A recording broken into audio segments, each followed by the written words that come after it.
Red Blue JD.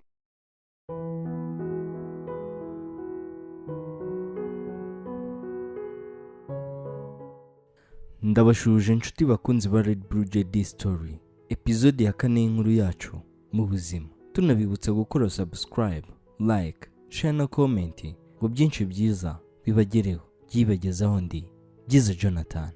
Ikaze. Duirukana muganga abonye Aisha yambaye ubusa. Twibaza niba muganga ari bwemere ko baryamana na Aisha ngo atamuvamo. Twibaza kandi ko umuzungu namenya ubuzima bwanjye na Aisha atazanyanga.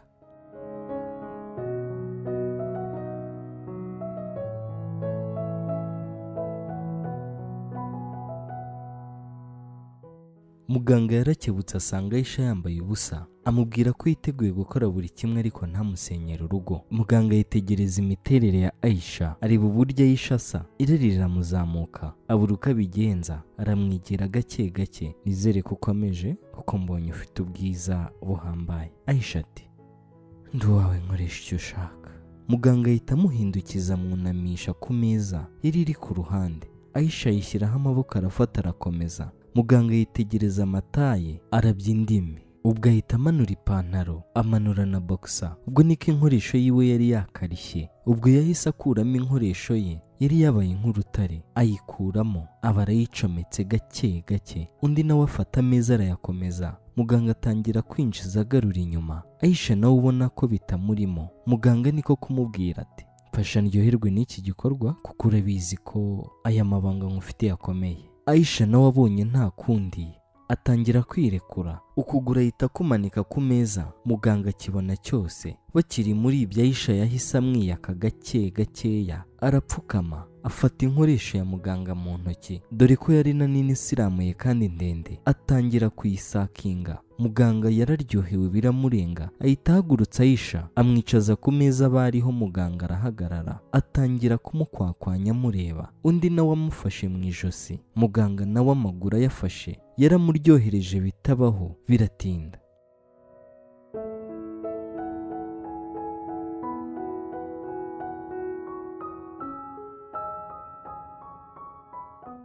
Basoje, Aisha ari kwambara bumva umuntu arakomanze, niko guhita bikanga bose. Ubwo buriyumanga nyinshi ajya gufungura, asanga n'umugabo we. Niko guhita akubitwa n'inkuba. Umugabo nawe biramucanga ati, Aisha, ko mbona tutubikanye n'ibyo uri gukora icyano. Undi nawe didimanga ati, muganga arampamagaye nyine mfata imodoka niruka nyine ngize ngo hari ikibazo cyabaye, niko kuza nyine na pressure n'iki.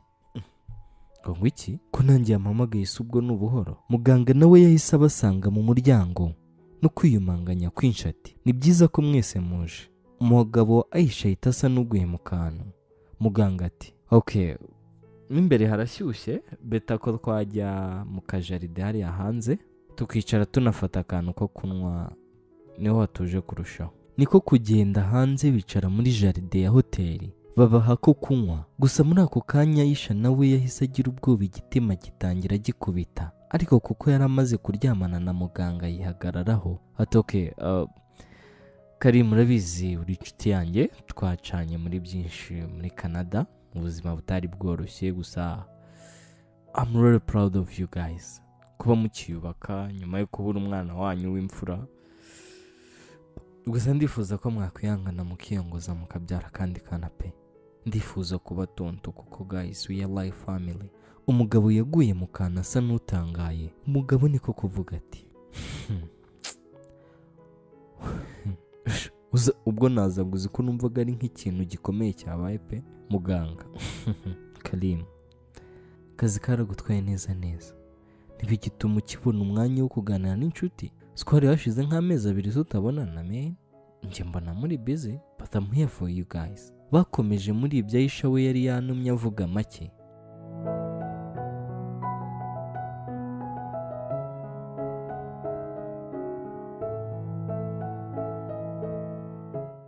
Ubwo nanjye niko nibereye mu rugo ndi koza amadirishya. Anje bavuye mu kazi. Anje, wiriye boss wanjye jewe. Aha, ubwo sari njye nawe ninde wiriwera?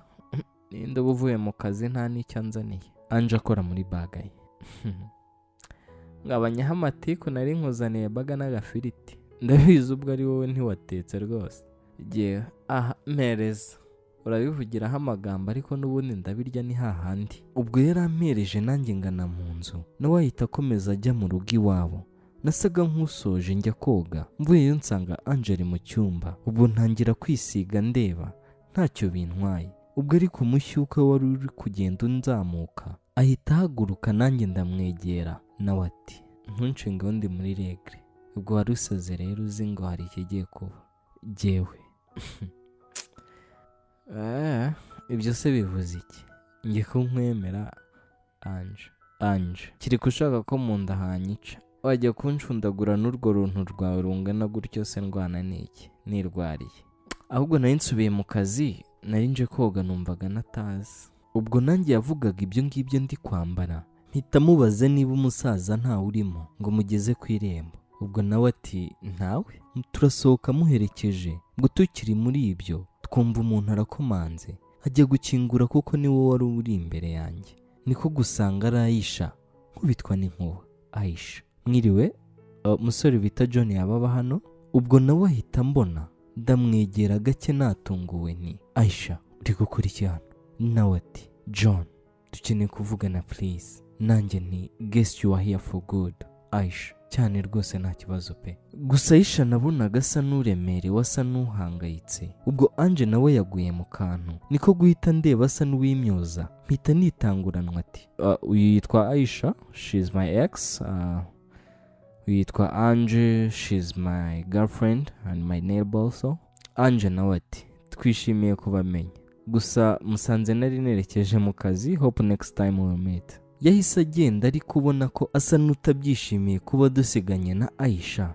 Ubwo Aisha namuhaye karibu, ariko narabyiyumvisha niba ari Aisha unguyeho. Muha karibu no mu nzu, nanga guhubuka mubaza ibintu byinshi. Ubwo turicara muha amazi, ahita yagutomera ubona asa n'uwari unyotewe. Njyewe Aisha makuru, iki kikuzanye hano? Uhabwiwe n'iki se kandi? Aisha yiruhutse. John niwe muntu nzi byibuze wanyumva kuko you know me so much. Ndi guca muri byinshi, sinzi inyamaswa nsigaye ndiyo pe. Sinzi n'ubuzima ndi gucamo bugoye, sinzi naho nahera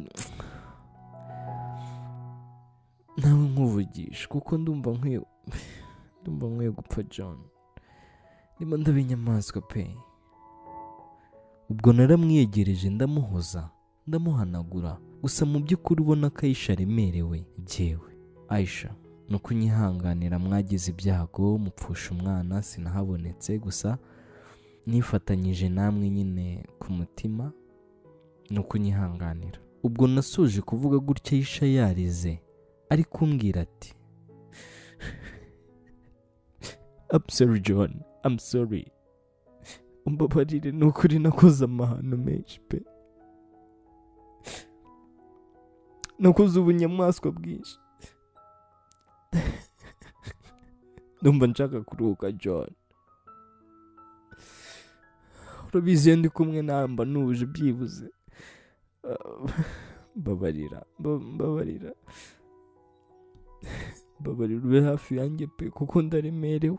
Ubwo naramwumvishe ndamwegereza, nanga kumubaza ibintu byinshi, ariko nahise mubaza uburyo yamenya aho mba.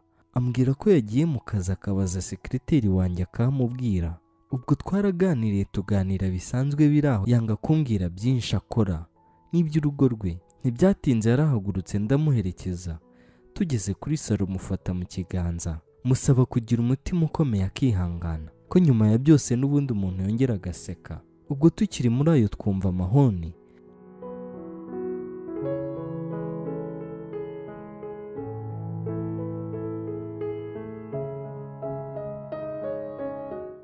Ngiye kureba nsanga ni umuzungu, mba nkubiswe n'inkuba. Nibaza ko ari bukeke ko narindi kumuca inyuma na Aisha. Ubwo yarinjiye ava mu modoka, nanjye ubwo icyoba ari cyose. Aisha nawe ahagaze, umuzungu aba aramusuhuje, amuhamagara mu izina, undi nawe aritaba. Mbona bavugana nk'abaziranye. Ubwo mba ndatunguwe, niko guhita Aisha mbaza uko nziranye n'umuzungu. Niko kumubwira ati uyu ni fiance wanjye. Mpita mbwira umuzungu ati Maren. uyu nawe ni ex wanjye. Maureen aratungurwa ambwira ko ari igitangaza uburyo twagiye dukururana mu mibanire yacu. Ubwo twaganiriye nk'iminota 5 nsaba Maureen ko nageza ku muhanda Aisha agataha. Maureen nawe arabyemera yigira mu nzu, nanjye mperekeza Aisha mu kugenda atangira kunserereza aha ndabona harigeze imfizi y'akarere da. Nuko basimburanya wa Anje wambwiye none n'abazungu ntuboroheye. Ntiworoshye muhu njyewe fata akamoto ng'abanyamatiku wansize undeba jya undekanirwaneho. Ubwo ariko musezera ndagenda nawe yurira akamoto aragenda. Mu by'ukuri Aisha araremerewe ku mutima koko, yari amaze kuba undi muntu, gusa nta kintu kibi yambwiye. Ubwo nari nzi ko ari ukubera yapfushije umwana. Nikomereje njya kwirebera umuzungu, nageze mu nzu nsanga ari kwirebera televiziyo. Ubwo nanjye mba ndamwegereye ati ko numva uri guhumura gufuha. Nawe ati John, hari icyo nari kumva neza. Gute ex wawe aza hano, gute nyoko buja yinjira mu nzu y'umukozi we, abaje mu biki? Ubwo nahise numva ko yafushye. Ubwo niko gutangira kwisobanura mubwira ko ntacyo twakoze pe. Ni n'ubwa mbere yaraje mu rugo iwanjye kuva yashaka, kandi mukuri niriwe mu rugo, urabizi twabivuganye.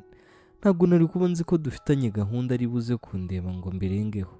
Yaje aremerewe afite byinshi ashaka kumbwira, nta mpamvu nk'umuntu twabanye nari kumwegera nkamuganiriza nkamuhumuriza. Ubwo Maureen ntiyabigize intambara kuko yari yarabyumvishe ko bapfushije umwana. Mbona aranyumvishe, kandi ikindi abazungu ntibakunda gukomeza ibintu. Ansaba imbabazi zo kuba yaratekereje ibihabanye n'ibyabaye. Ubwo yahise ajya mu cyumba, nahise nanjye mukurikira. Yari yambaye ipantaro ayikuramo. Ubwo ahita ambwira ati reka dukore urukundo. Mu by'ukuri si twari twakaryamanye, bwari ubwa mbere. Ahita anyegera gake gake ati do me crazy baby. Nanjye nti now just like a romantic deal. Twaguye ku buriri. Ni ubwa mbere mu mateka nari ngiye kuryamana n'umuzungu.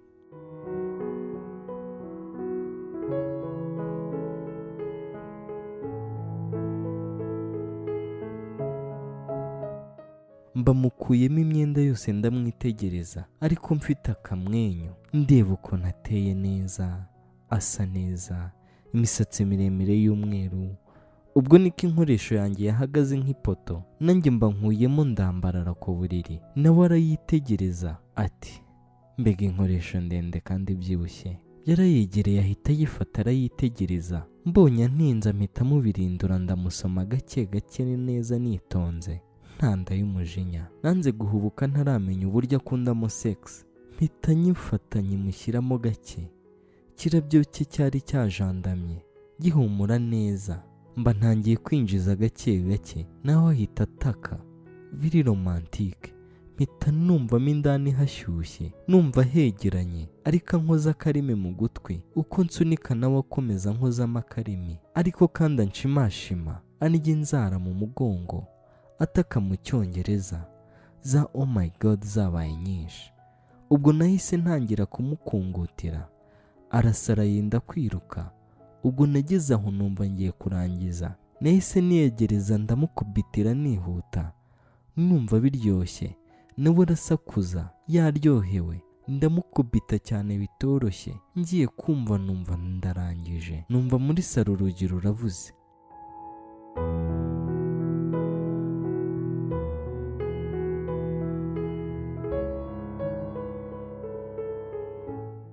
Mpita nsohoka njya kureba.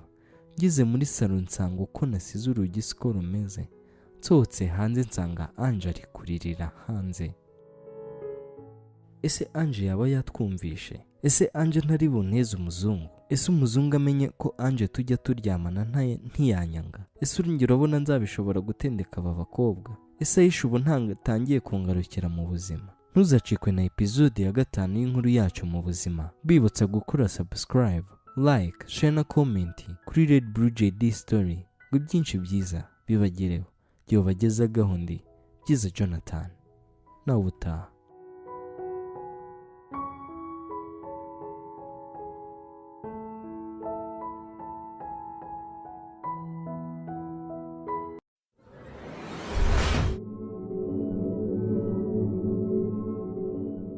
Red Blue JD.